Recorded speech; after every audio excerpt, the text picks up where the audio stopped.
Imagine this. You wake in a room without windows. The air is cold, metallic, as if the walls themselves are breathing ice. A single bulb flickers overhead, casting jagged shadows that twist like living things. On the floor beside you lies a letter, its edges frayed, ink smudged by what might be tears or rain. The words inside are not yours, yet they claw at you. A confession of love from someone you've never met, written in a language only your bones understand. You feel it, a warmth in your chest, a gratitude so sharp it borders on pain. But why? What cruel alchemy turns isolation into intimacy, despair into devotion? This is the paradox that haunted Franz Kafka, a man who wrote of labyrinths and insects and fathers turned to stone, yet whose letters to lovers and friends burned with a tenderness that defied his nightmares. How does the human heart summon love in the grip of existential frostbite? Is this resilience or a sickness? Picture Gregor Samsa, Kafka's iconic protagonist, transformed into a monstrous insect. His family recoils, his world collapses, yet in his final moments, he aches for their forgiveness. Not out of guilt, but love. A love that outlives his humanity. This is the riddle. Why does suffering so often fertilize the roots of our deepest attachments? Is gratitude for the light a surrender to the dark, or a rebellion against it? Consider the prisoner who finds solace in a spider's web weaving through their cell bars, the parent who clings to a child's laughter as the world unravels, the lover who whispers, "I need you," as the ship sinks. We call this resilience. But what if it's something darker?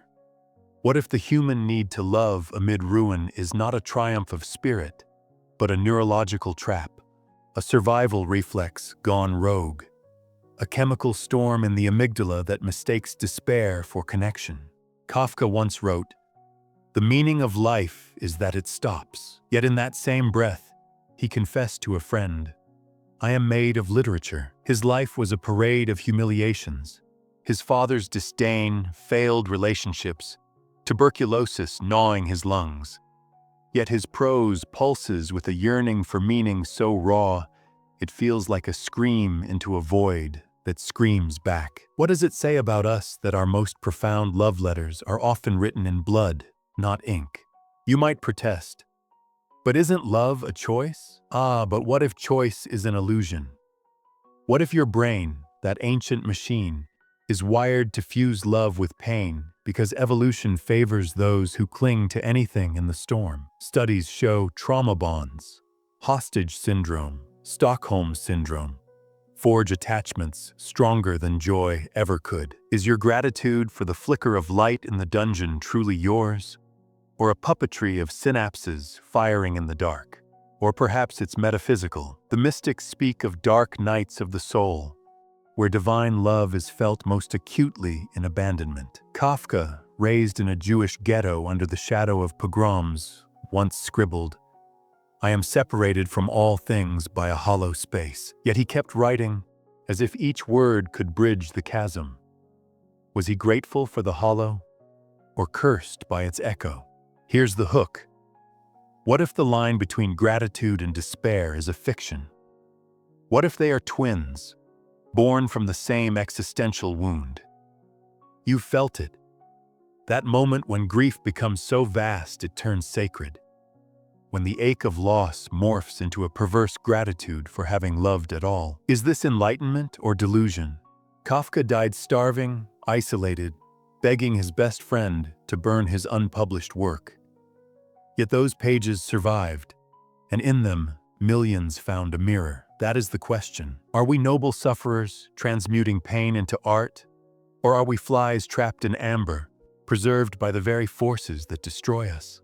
The answer begins not in light, but in the murk where Kafka lived. We'll dissect the hidden architecture of this paradox, the psychological tripwires, the philosophical landmines, the societal vice grips that shape your capacity to love what might just be killing you. But first, ask yourself, Have you ever thanked the darkness for teaching you to see, or is the light you worship just the blade that cut you? You stand at the edge of a cliff, staring into the abyss. The wind howls, not at you, but through you. A hollowing force. This is the moment Kafka crystallized in his diaries. The true way goes over a rope that is not spanned high in the air, but only just above the ground. It is meant more to make one stumble than to be walked upon. The rope is your psyche, stretched taut between two poles, the need to love and the compulsion to suffer. But why must they be bound? Let's dissect the wound. The father, the void, and the alchemy of shame. Kafka's relationship with his father, Hermann, was a collision of titans. Hermann, the booming, unyielding patriarch who dismissed Kafka's art as a waste of time. Kafka, the fragile genius who wrote, "I was a timid child, but my timidity was not apparent on the surface. Beneath the subservience was a bottomless rebelliousness." Here lies the first key. Shame as the architect of paradoxical love. Psychologist Carl Jung might call this the shadow dance. When a child's worth is conditional, a transaction of obedience for scraps of affection, the psyche splits. The conscious mind rebels, but the unconscious clings to the oppressor, conflating their approval with survival. Kafka's letters to his father are masterclasses in this dissonance. I kept asking myself, why should I not be permitted to breathe? Yet he kept breathing toward the very man who choked him, transforming humiliation into a perverse gratitude.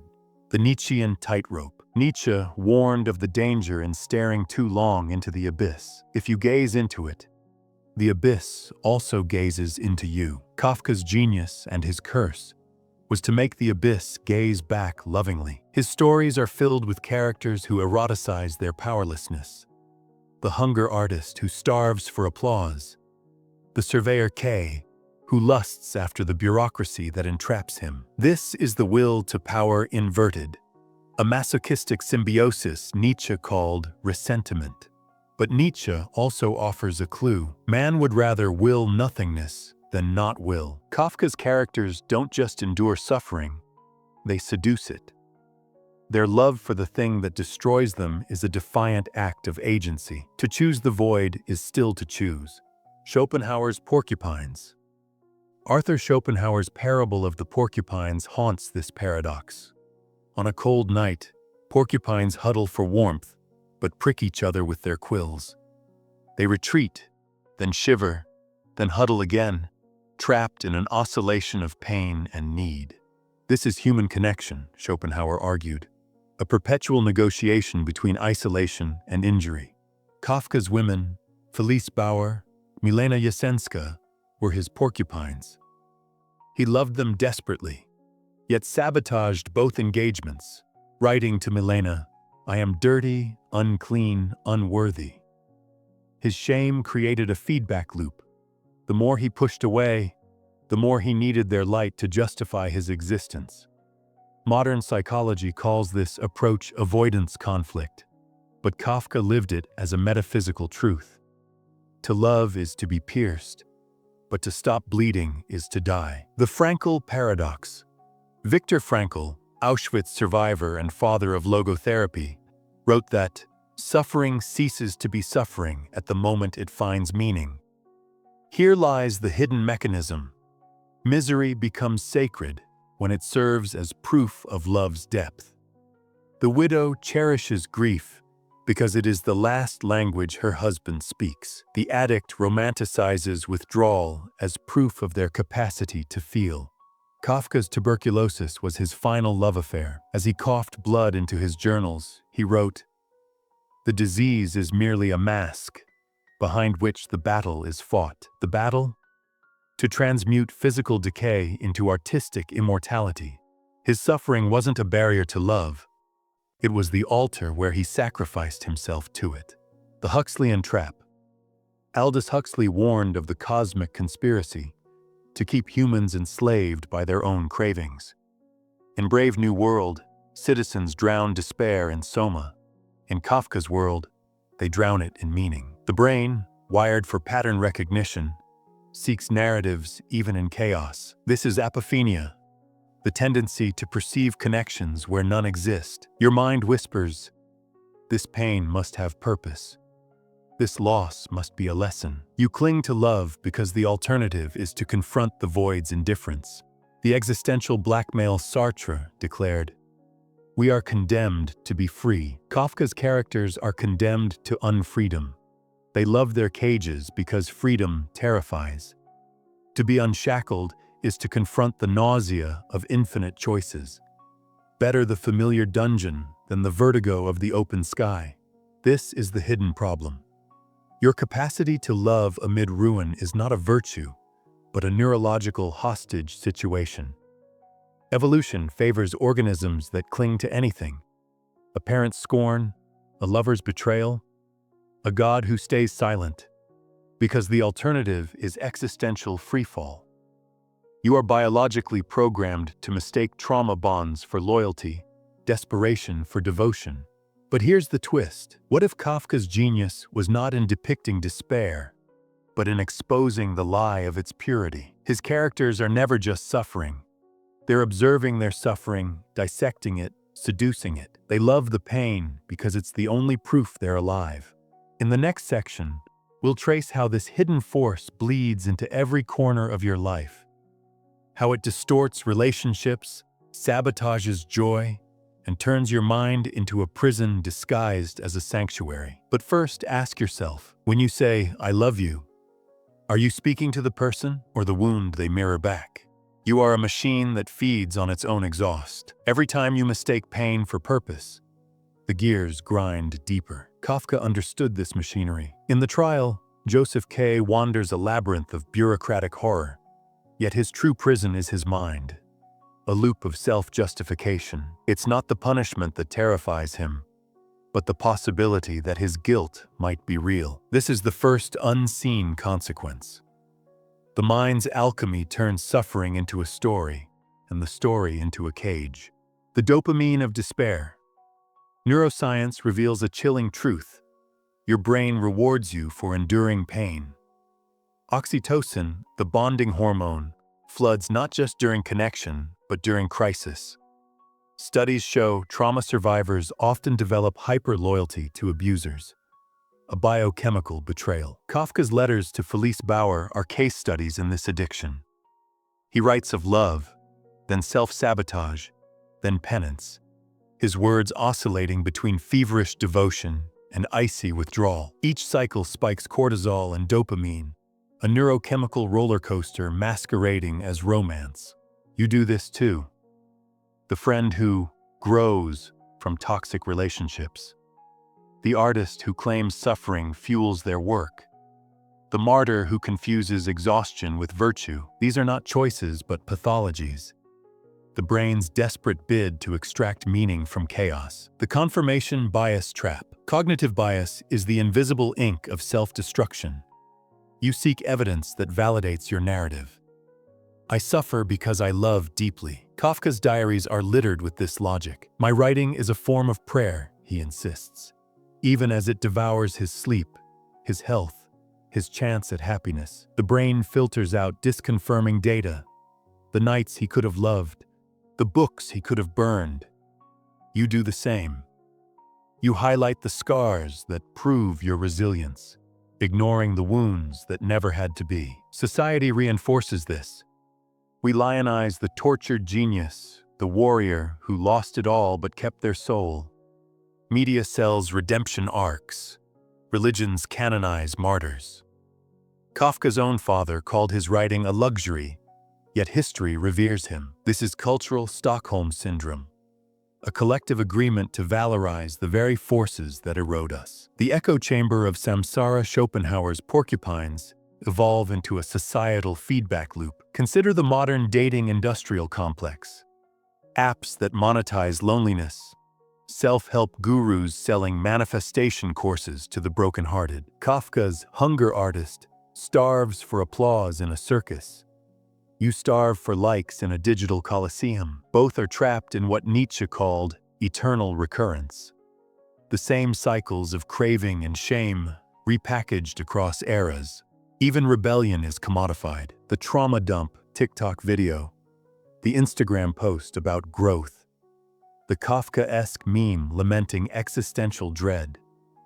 You perform your pain, then consume others' performances, creating a hall of mirrors where authenticity drowns in its own reflection. The Frankenstein of meaning. Viktor Frankl's warning curdles here. When meaning is forced upon suffering, it becomes a monster. The Holocaust survivor who forgives the unforgivable. The abused child who blames themselves to preserve faith in a just world. Kafka's character in The Penal Colony worships a torture device that carves commandments into flesh, literalizing humanity's pathological need to sanctify suffering. You see this in wellness culture's toxic positivity. Everything happens for a reason. In political martyrdom, our pain is a badge of moral superiority. In religious asceticism, earthly agony is heavenly currency. Each a Frankenstein stitch job, sewing meaning onto wounds that refuse to close. The unseen cost. The deepest consequence? The atrophy of possibility.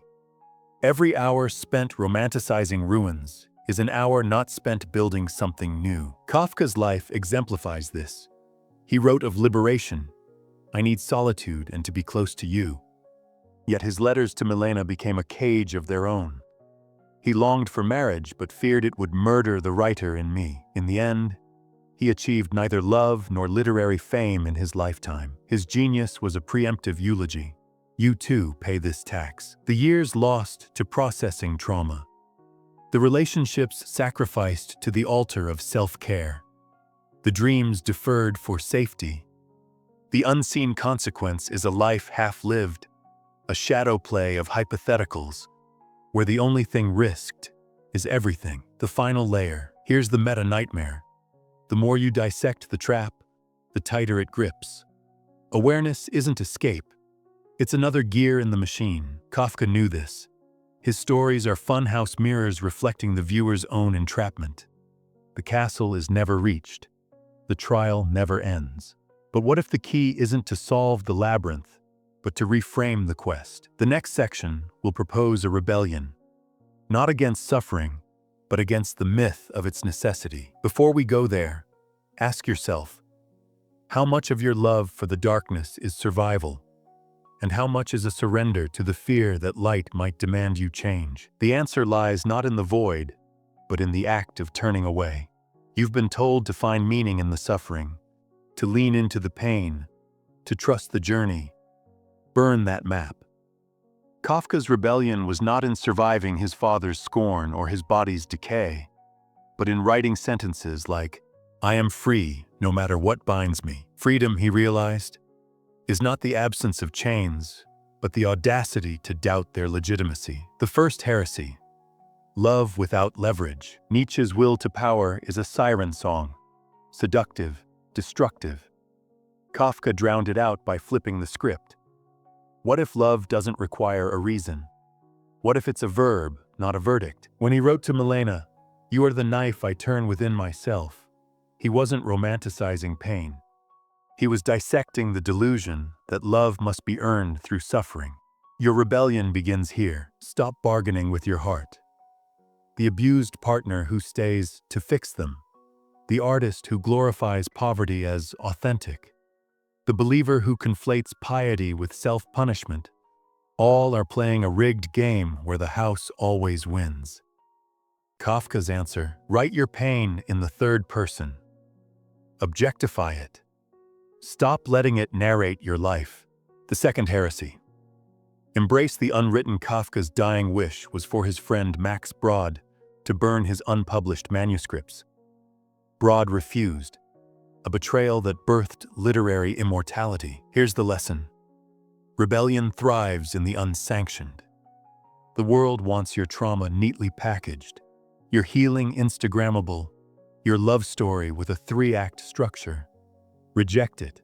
The poet Rainer Maria Rilke, Kafka's contemporary, wrote, "Be ahead of all parting, as though it already were behind you. Live as if the script has no climax. Date without demanding a label. Create without chasing validation. Grieve without performing recovery." Kafka's heroines, like the nameless girl in The Country Doctor, exist in the liminal, the unresolved. Their power is in refusing to be defined by anyone's narrative, even their own. The third heresy, weaponize the absurd. Albert Camus, inheritor of Kafka's absurdism, argued that the only true rebellion is to imagine Sisyphus happy. Kafka took it further. There is hope, but not for us. His humor is a scalpel. In The Metamorphosis, Gregor Samsa's sister plays the violin to an audience of lodgers who'd rather eat than listen. The scene is tragicomic, a reminder that absurdity is the mind's firebreak. When your mother-in-law criticizes your life choices, laugh. When the algorithm serves you another trauma recovery ad, screenshot it as art. Kafka wrote, "Laughter is the only divine spark left in us. It disarms the tyrants, internal and external, who demand your suffering be productive." The fourth heresy, build secret gardens. Viktor Frankl's logotherapy insists on finding meaning in suffering. Kafka's diaries suggest a darker truth. Some gardens grow only in the dark.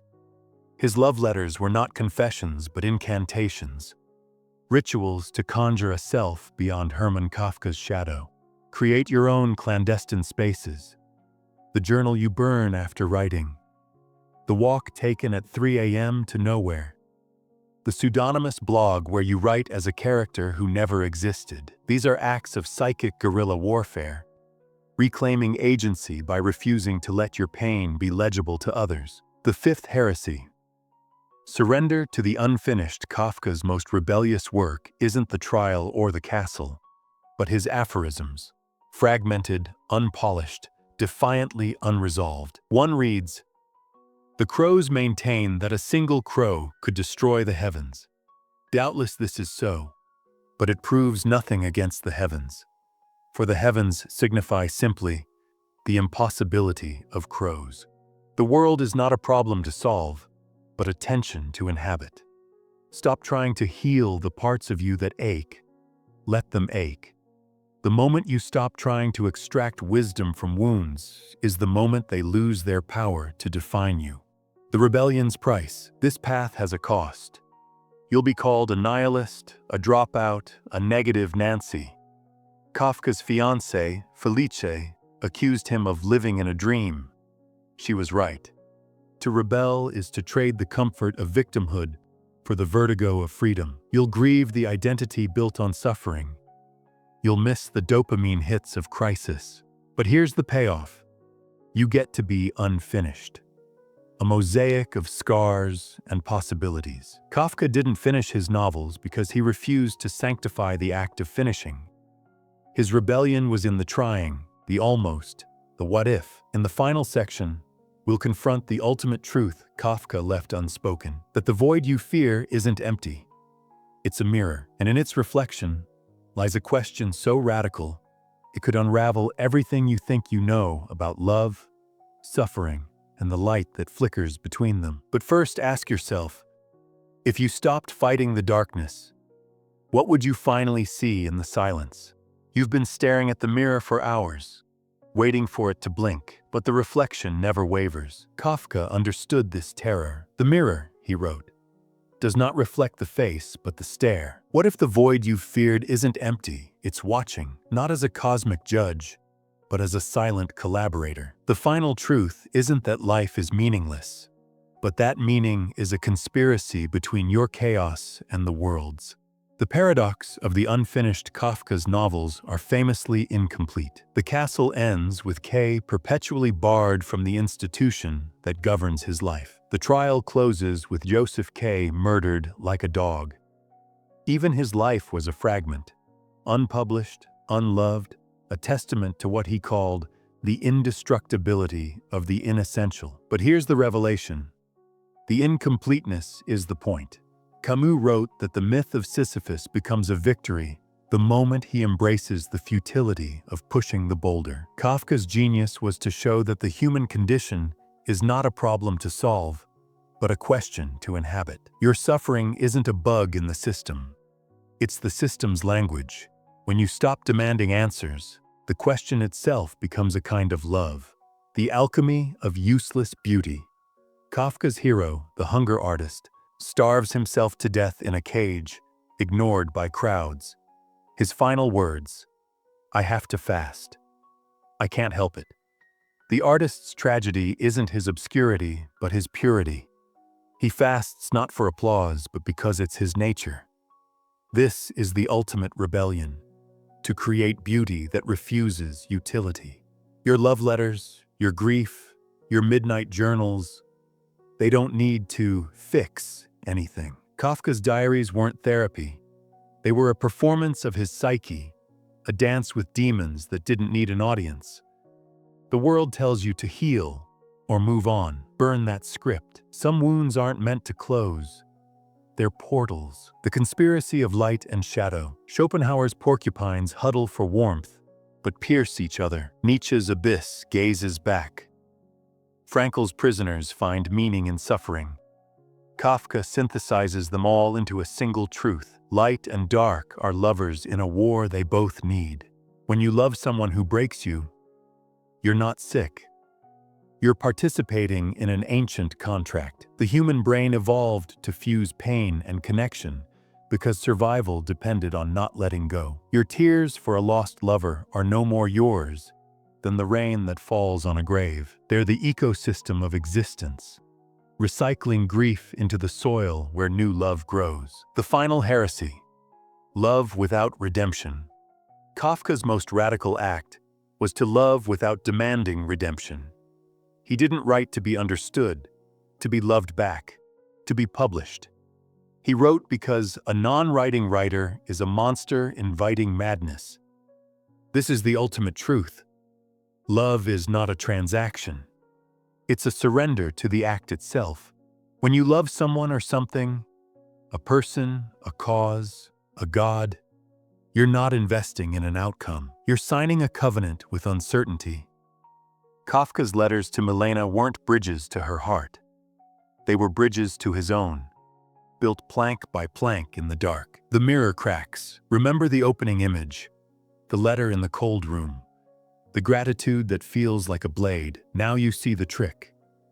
The gratitude isn't for the suffering. It's for the capacity to feel anything at all. Kafka's tuberculosis wasn't a metaphor. It was the raw material of his art. Your pain isn't a wall. It's the chisel. The final truth is this: you are not a victim of your wounds. You are their curator. The spider web in the dungeon is not a symbol of hope. It's the spider's relentless weaving, strand by strand, without promise of prey. Kafka's literary executor, Max Brod, defied his wish to burn the manuscripts. Why? Because Brod understood that the unfinished is the only testament worth preserving. Your life, too, is a draft, unpolished, unresolved, and radiant in its imperfection. Close the book. The flickering bulb, the metallic air, the letter, all dissolve. But the warmth in your chest remains. You realize now, the gratitude and the curse are the same breath. The void is not your enemy. It's the canvas. Kafka died whispering, "My life was a hesitation before birth." You, reader, are alive. The hesitation ends here. Go write your own unfinished story. Let it bleed, let it breathe, let it be. The letter is written. Now, it demands a reply. If Kafka's paradoxes have cracked open a chamber in your mind, tell us what echoes. Do you love the wound or the light it steals?